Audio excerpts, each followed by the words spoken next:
The shuttle's docking clamps hissed as the pressurized seal connected with the orbital platform. Tralna University, one of the most prestigious academic institutions in the Galactic Council's vast network, hovered like a luminous chrysalis above the desolate moon of Valaris. Its spires glittered in low orbit, casting long shadows across the dusty surface below. Inside the shuttle, Lieutenant Commander Alex Wren adjusted the collar of his charcoal gray uniform and scanned the data pad once more, rereading the orientation packet for the third time. It didn't help. Be respectful, avoid sudden gestures, and do not, under any circumstances, make direct eye contact with the dray van. Fantastic, Alex muttered, slipping the pad into his satchel. Show up unarmed and try not to offend anyone to death. As the docking bay door opened, the sharp tang of sterile air hit him. 3 beings stood waiting, a tall, willowy Freyari with translucent limbs and opalescent eyes, a squat insectoid with chitinous armor, and a hulking, armored dray van who stood at least 8 feet tall. The Freyari stepped forward and extended a tendril in greeting. Welcome, human. I am Professor Calix. You are the first of your kind to attend Tralna. Alex smiled politely and shook the offered limb, careful not to squeeze. Lieutenant Commander Alex Wren. I appreciate the opportunity. Behind Calix, the dray van snorted audibly. Opportunity or experiment, the alien muttered in guttural tones. Calix's tendrils flicked in what Alex would soon learn was a Freyari expression of mild irritation. That is Tkar, of the dray van warrior caste. He is a top student. You'll be sharing classes. Tkar crossed his arms and studied Alex with the dispassionate scrutiny of a biologist observing a fungus. Delightful, Alex said flatly. Looking forward to some cross-cultural bonding. 2 days later, Alex sat in the xenobiology lab, surrounded by alien students whose eyes, lenses, and neural nodes kept flicking toward him like he was a radioactive toad that had somehow wandered into their ecosystem. The lab was a circular chamber lined with containment tanks, each holding a different specimen. Suspended in the center was a hover drone, its sleek form scanning and displaying biodata on projected holograms. Today's lesson: cross-species circulatory systems. Professor Calix glided into the room. Today's exercise will involve comparative dissection and sample analysis. You will work in pairs. A groan, universal and unmistakable, rippled through the class. No one wanted to be paired with the human. No volunteers? Calix asked, as the silence stretched uncomfortably. Then perhaps we randomize. Just as the professor began tapping at the hollow panel, the hover drone jerked midair. Its stabilizers buzzed. Sparks erupted from its lower hull. Before anyone could react, the drone emitted a high-pitched whine and exploded in a crackle of energy and debris. A metal shard zipped across the room like a thrown knife, embedding itself in Alex's shoulder. Chaos erupted. Students screamed in half a dozen languages. The Draven bellowed for emergency containment. The Lutheri scrambled behind the nutrient tanks. Professor Calix's tendrils spasmed in frantic signals as he tried to initiate lockdown. Amid the chaos, Alex stayed seated. He looked down at the gash in his shoulder, a neat line of red cutting through his uniform, blood seeping slowly down his bicep. He flexed the arm experimentally. Definitely hit muscle, not an artery. He'd had worse during training. He looked up at the stunned crowd of alien students. Could someone just hand over a bandage? Silence fell, complete and total. Even the emergency lights, still flickering red, seemed to hesitate. Professor Calix approached, trembling slightly. You are injured. Yup. Alex began peeling off his outer jacket. Kind of obvious. But unless any of you know how to apply a field dressing, I'll do it myself. You are in pain? Rena, a Lutheri student, asked hesitantly, her gill-like cheek flaps fluttering with anxiety. Yeah, Alex said, wincing as he rolled up his sleeve. Not my favorite Tuesday, but I'll live. But you're calm, Calix said, genuinely bewildered. You've been wounded and you're functionally operational. Alex raised an eyebrow. Yeah, that's kind of the idea. Panic later, treat first. That's how we do it. Rena slowly floated over. Her species used small hover discs rather than walking, and offered a medkit with trembling fingers. Alex took it with a small nod of thanks and began cleaning and wrapping the wound. The room watched in stunned fascination, as if he were performing surgery on himself with no sedation. "You should be incapacitated," Tkar said at last, voice low and skeptical. Alex looked up, meeting the Dravan's multiple eyes without flinching. "Why?" "It's just a flesh wound." Tkar's upper lip curled. "You bleed so easily. Yet you do not scream. You should be on the ground." "You're thinking of your own pain reflex," Alex replied. "Humans deal with it differently." Tkar snorted. "You suppress it?" "No," Alex said. "We acknowledge it. Then we ignore it until it's not useful anymore." The room fell silent again, this time less with shock and more with contemplation. Later, in the observation deck overlooking Valeris, Professor Calix stood beside Alex, whose bandaged arm rested in a sling. "You have shifted the perception of your species, Lieutenant Commander," Calix said. "Many believed your kind were emotionally fragile, prone to aggression, to panic. But you were composed." "Pain's part of life," Alex said, staring out at the cratered moon below. "We learned to handle it a long time ago." Calix's tone grew soft, almost reverent. "It was not merely the injury. It was your control, your practicality, your restraint. These traits are not what we expected." Alex chuckled. "Yeah, we get that a lot." A beat passed. Calix turned toward him. "I believe I will assign you to a tactical ethics seminar next week." Alex raised an eyebrow.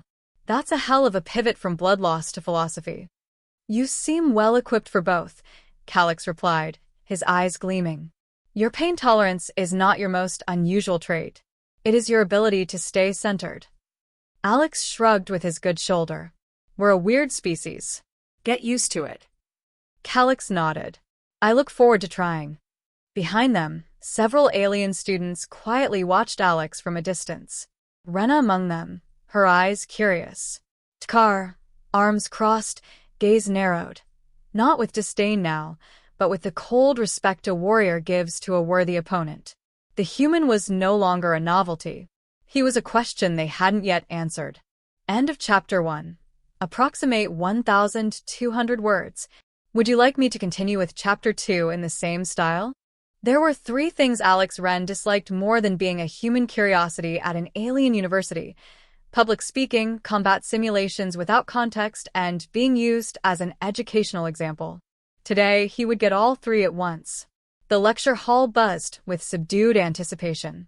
Alien students, Dravand, Lutheri, Freyari, and others filtered in, filling the tiered amphitheater with rustling exoskeletons, whispering gill flutters, and the occasional low-frequency growl.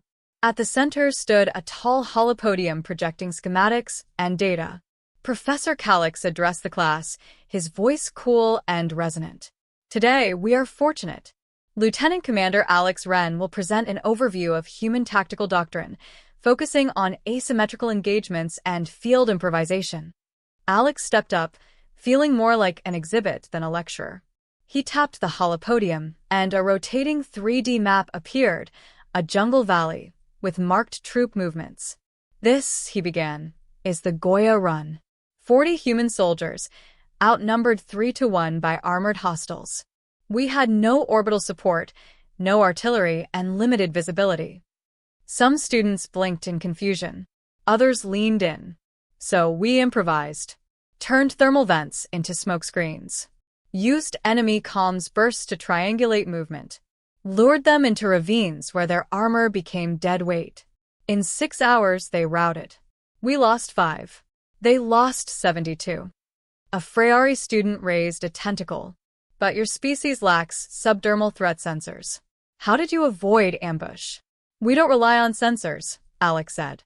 "We rely on intuition. Pattern recognition. Listening to the gut." Another Lutheri blinked. "Your instinct's accurate. Enough to stay alive." He smiled. Most of the time, murmurs rippled through the room. Tkar, seated near the back, scoffed audibly. His mandibles clicked with disdain. "Do you mock us with stories of your primitive violence?" he growled. "Improvisation? You mean desperation. That is not strategy. It is accident." Alex didn't flinch. "Care to test that theory?" Professor Calix's tendrils quivered. "Are you proposing a duel?" Tar stood. "A simulation. He boasts of cunning. Let him show us." Alex sighed internally. "Of course." "Sure," he said aloud. "Let's dance." The hollow dome shimmered to life around them, transforming the chamber into a rocky canyon landscape. Cracked terrain, unstable boulders, and jagged ledges formed the simulated battleground. Above them, a false sun glared down. The rules flickered across the edge of their vision. Non-lethal setting, adaptive AI, 10-minute time limit. Tkar, now clad in tactical armor, bared his teeth. "This will be brief." Alex flexed his bandaged shoulder. "Good. I have a class after this." The timer beeped. Tkar launched forward like a missile, his bulk smashing through a narrow outcropping. He was fast, faster than a being that size had any right to be.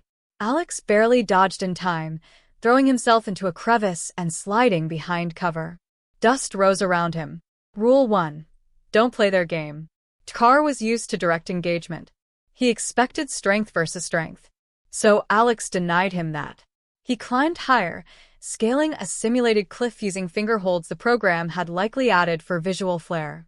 He reached a vantage point and triggered a thermal beacon from his belt, a decoy that projected his body heat into a nearby alcove.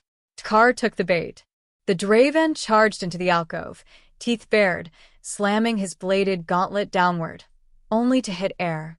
The beacon blinked once, then shut off. From behind a ridge, Alex dropped a weighted trap net he'd fashioned from a discarded training module. It wrapped around Tara's legs, throwing the warrior off balance. Before he could recover, Alex pounced, pressed a training knife to the side of his neck, and whispered, "Dead." The simulation froze. A low chime rang. Victory. Human A. Ren. The environment faded. The holodome reset. Silence. Tkar sat on the floor, staring at the knife simulation embedded in his tactical readout. Alex stepped back, breathing hard but steady. "It's not about strength. It's about control." Tkar looked up slowly. "You could have finished me. I didn't." Alex offered him a hand. "Because I didn't need to." For a long second, Tkar didn't move. Then slowly, he accepted the hand. Later, in the mess hall, the atmosphere had shifted. Where before there had been muttering and skepticism, now there was open curiosity. Alien students hovered near Alex's table, asking questions, requesting clarifications. "Why did you bait him into the canyon?" one asked. "Because line of sight matters," Alex replied. "And he was faster than me on open ground." "But you used non-lethal methods," said Rena, settling across from him. Her liquid blue eyes studied him with interest. "Was that a moral choice or a tactical one?" "Both," Alex said. "We don't just win wars. We try to end them with the least damage possible." Rena's voice softened. "Your species values restraint. We have to. We're dangerous. We're emotional. That's why we build rules. Codes. Because we know what we're capable of without them." She tilted her head. "And that frightens you?" "No," Alex said, sipping his drink. "It humbles us." In the observation deck, Tkar stared out into the stars, his reflection flickering in the glass. Alex joined him quietly. They stood in silence for a moment. "I was raised to believe that mercy is weakness," Tkar said finally. "That to spare a foe is to dishonor the battle." "I've heard similar," Alex said. "Back home, some believe strength is dominance. But I've seen enough war to know that real strength is knowing when not to pull the trigger." Tkar didn't respond immediately. Then, "You could have shamed me, humiliated me." "I'm not here to prove anything," Alex said. "I'm here to learn. Just like you." Tkar turned, mandibles clicking thoughtfully. "Then I will teach you Draven honor. And in return, I will learn restraint." Alex smiled. "Deal." Professor Calix recorded his final notes in the day's lecture archive. Human psychology is paradoxical.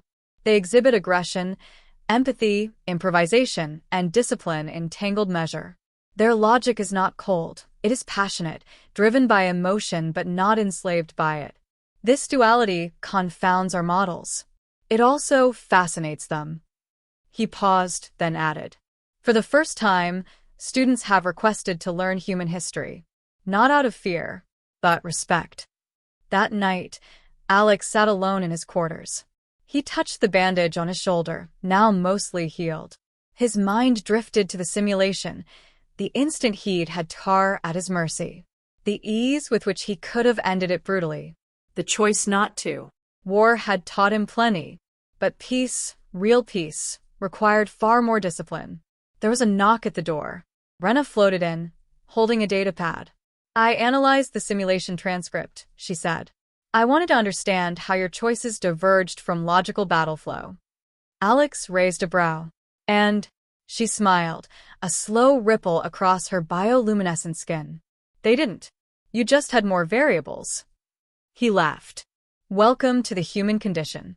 As she turned to leave, she paused. "Commander?" "Yeah. You didn't fight like a soldier," she said. "You fought like someone who'd rather not." Alex stared at her for a long moment, then nodded. "That's the point." She left, and the door sealed behind her. Outside, stars glittered across the void. And for the first time at Tralna University, the aliens didn't just study humanity. They wondered about it. End of Chapter 2. Approximate 1,200 words. Would you like to move on to Chapter 3 next? The midday light streaming through the Tralna Arboretum was dim and filtered, artificially generated, calibrated to soothe species with low-light vision. Alex Wren sat on a smooth, petrified stump in the human-adapted quadrant, running maintenance on a portable sensor. Nearby, Rena observed him from her hover disk, her gill fronds fluttering rhythmically. "You modify your tech constantly," she noted. Alex didn't look up. "Because it breaks constantly." "No," she said, drifting closer. "You change things to suit you. You customize. That's not standard practice among most species. We build for purpose, then preserve the design." "We build for adaptability," Alex replied. "We expect things to go wrong." "That explains a lot about humans," she mused. Before Alex could respond, the station-wide emergency alert blared. "Warning alert. Unknown breach in Research Sector 9. Security protocols active. All students report to lockdown zones." Warning. A moment later, Professor Calix's voice cut through the intercom, tinged with concern. "There has been an incident. Students are to remain in designated safe areas. Security teams have been dispatched." Alex was already on his feet. "Where's Sector 9? Rena looked at him with alarm. "You're not serious. We're students. We're supposed to stay put." "I've been a soldier longer than I've been a student," Alex said. "And if something's breached containment, staying put might get people killed." Rena hesitated, then followed. Sector 9 had been one of the newest additions to Tralna, a restricted xenogenetics wing devoted to experimental biospecimens. When Alex and Rena arrived, the corridor outside was bathed in flashing red light. Security droids lay in twisted heaps. The heavy door to the lab was melted through, slagged by corrosive enzymes or high-frequency energy. Alex drew a small stun baton from his belt, unauthorized for students, but standard issue for human off-worlders with military clearance. "What could have done this?" Rena whispered, her voice nearly lost in the low hum of sparking power conduits. "No clue," Alex said. "But it's fast. And dangerous." A faint scraping echoed from deeper in the corridor. They rounded a corner and found Carr unconscious, slumped against the wall. His armor was shredded. Alex dropped to one knee. "Vitals." Rena scanned with her portable reader. "He's alive. Shallow breathing. Concussed." "He fought whatever got out," Alex muttered. "Held it off long enough to delay it." Tar stirred slightly. His voice was a guttural rasp. "Biophage corrupted. Hive mind broke." Alex's stomach tightened. Biophages were designed as research organisms, engineered to interact with multiple DNA profiles. In theory, perfectly docile. But if the mind link broke, it's gone feral, Alex said. And it's hunting. A crash from down the corridor confirmed it. From the shadows emerged a nightmare, a six-limbed creature with a slick, chitinous hide. Its body shifted and reshaped as it moved, mimicking forms it had absorbed. Tentacles pulsed with bioluminescent toxin sacs, and a half-formed Freyari limb twitched from one side, half-digested. It screeched, a shriek of garbled languages layered in one, and lunged. Alex shoved Rena aside and rolled, jabbing upward with the baton. The tip struck the creature's underbelly, releasing a surge of electricity. The biophage recoiled, shrieking. Acidic saliva dripped onto the floor, burning holes into the alloy plating. "Run!" Alex shouted. But Rena hovered in place, eyes wide, paralyzed. Alex grabbed her disc and sprinted, dragging her behind him. The biophage gave chase. They ducked into an auxiliary lab and sealed the door behind them. Alex braced it with a table as the biophage slammed into it seconds later, snarling. "We've got 5, maybe 10 minutes, he said, breathing hard. "There are hundreds of students on this station," Rena said, voice shaking. "If it breaches again, then we stop it now." She stared. "With what? We're not equipped. We're not soldiers." Alex knelt by a deactivated security drone and pulled off its fusion core. "We don't need to be. We just need to think like humans." He pulled up a blueprint of the corridor system on his wrist pad. "If we lure it down this maintenance shaft, there's a plasma recycler at the end. Set the right overload feedback. And you detonate it," she finished, realization dawning. He nodded. "Trap it in a corridor. Burn it with directed plasma. No cross-contamination. Minimal casualties." That's insane. That's war. 10 minutes later, Alex crouched behind an energy conduit near the shaft, holding a jury-rigged decoy made from the drone's core and his own beacon. Rena, against her better judgment, was waiting in a control alcove linked to the station's emergency recycler controls. The biophage skittered into view, limbs twitching and reforming constantly. It paused near the shaft entrance, sniffing the air. Alex tossed a broken panel down the hall. The noise echoed. The biophage charged. He ran. The creature followed, screeching, gaining speed. He dove into a side alcove and shouted into his comm now. Rena slammed the recycler control. A surge of plasma shot through the shaft like a river of fire. The biophage scream echoed long after its body disintegrated. Silence returned. Later, in the medical ward, Alex sat beside Tkar, who was now awake and alert if bruised. Professor Calix stood nearby, his translucent skin flushed with subtle pulses, Freyari's stress indicators. "You could have died," Calix said softly. "You both defied protocol." Alex shrugged. "Protocols weren't built for this." Calix looked at him. "No." "But humans were." Tkar chuckled, wincing. "You risked yourself to protect others. Again." "I'm beginning to think I have a problem," Alex replied dryly. "You have a solution," Rena said from the doorway. "To problems the rest of us don't know how to solve." She walked in and sat beside him. "The biophage read our fear like a centrale. But you stayed calm, even when facing a creature that could kill you in seconds." "I've seen worse," Alex said. "And fear only wins if you listen to it." Calix stepped forward. "There will be a formal review, but I suspect you may be exempt from the usual disciplinary measures." Alex smirked. "I'd appreciate that." Calix looked at him for a long moment. "You're more than an exchange student, Lieutenant Commander. You are a demonstration." "Of what?" Tar asked.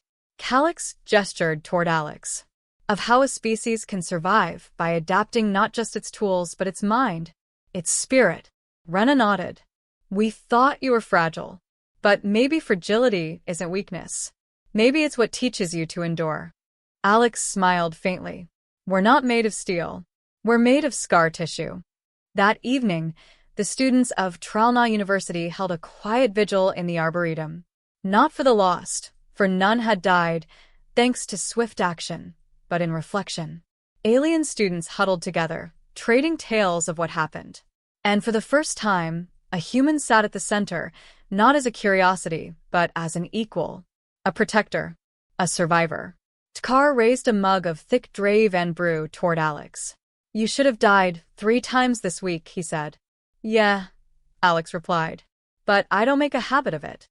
Laughter echoed, harsh and guttural, lilting and trilled, a strange and beautiful harmony. In his personal log that night, Alex wrote, "They don't get us yet. Not fully. But they're starting to see it. We're not the strongest. Not the smartest. Not the most advanced. But we keep going. And sometimes, that's enough to make the impossible survivable." End of Chapter 3. Approximate 1,200 words. Would you like to move on to Chapter 4, the climactic final chapter? A week passed. Sector 9 remained sealed, its corridors scrubbed and sterilized. Rumors spread fast across Tralna University, not just of the biophage incident, but of the human who stopped it. The phrase, "just hand over a bandage," had become something of a rallying cry among students, half in jest, half in reverence. Yet while the university resumed its regular rhythm, Alex Wren did not. He sat in the observation deck, most nights now, not brooding, but processing. The biophage incident had stirred old things inside him. Images from past missions, friends lost in vacuum silence, and that familiar hum of decisions made too quickly to question, too heavy to forget. Rena joined him just before the 3rd station cycle of the evening. She floated silently beside him for several minutes.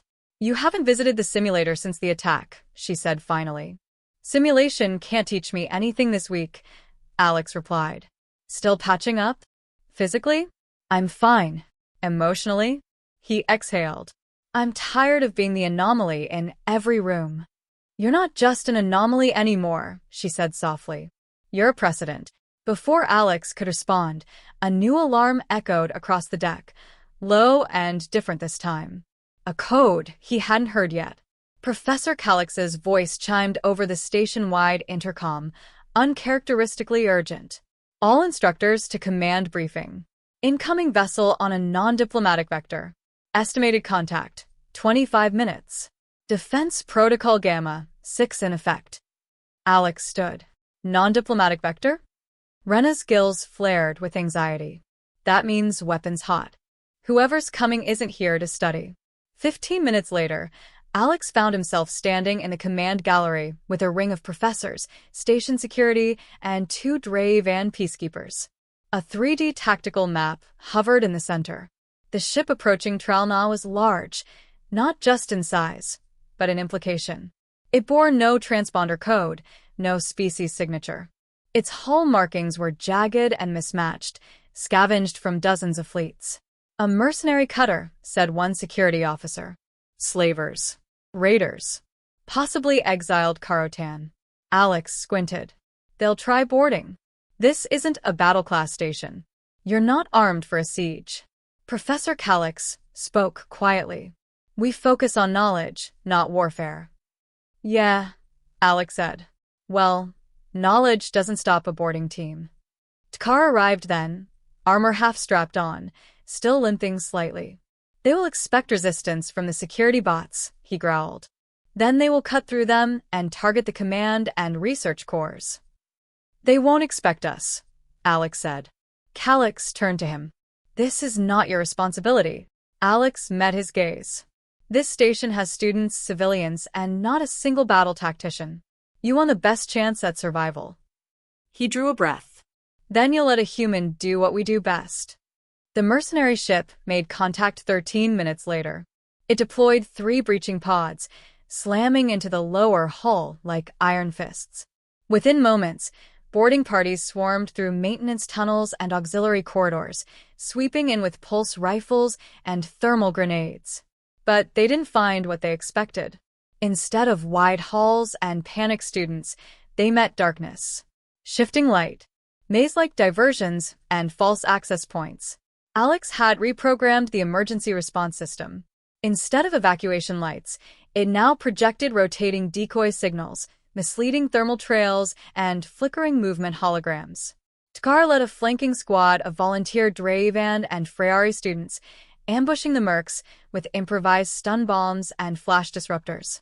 In the command hub, Rena coordinated movements using the station's environmental controls, sealing doors, activating gas suppression systems, rerouting power surges. And Alex? He was in the central research shaft, the one place the mercs would have to pass through to reach the primary database core. As they moved into the chamber, he stepped out of the shadows behind them. "Hey," he said calmly. They turned. Then all hell broke loose. Alex moved like a storm. Fast, unpredictable. He fought with speed and leverage, turning their bulk against them, using exposed pipes, broken floor plating, and even the sling of his own medkit as weapons. He disarmed two, stunned a third, then rolled beneath a plasma bolt and kicked the fourth into a live conduit. Sparks exploded. The last raider stood facing him, blade drawn, snarling. "You're alone," the alien spat. "You'll die for them?" Alex bled from a cut on his arm, but his grip didn't falter. "I won't die for them." He raised the baton. "I'll fight for them." The battle ended 20 minutes later. The mercenary leader was captured, unconscious in the main shaft. The rest had been neutralized, trapped, or routed. No students died. No civilians were harmed. The entire boarding force had been dismantled by a mix of improvised tactics, coordinated defense, and one human's refusal to break. Hours later, back in the lecture hall, the surviving mercenaries sat restrained, flanked by Drave and enforcers. Students gathered not in fear, but in amazement. The air was thick with questions and disbelief. Professor Calix addressed the assembly.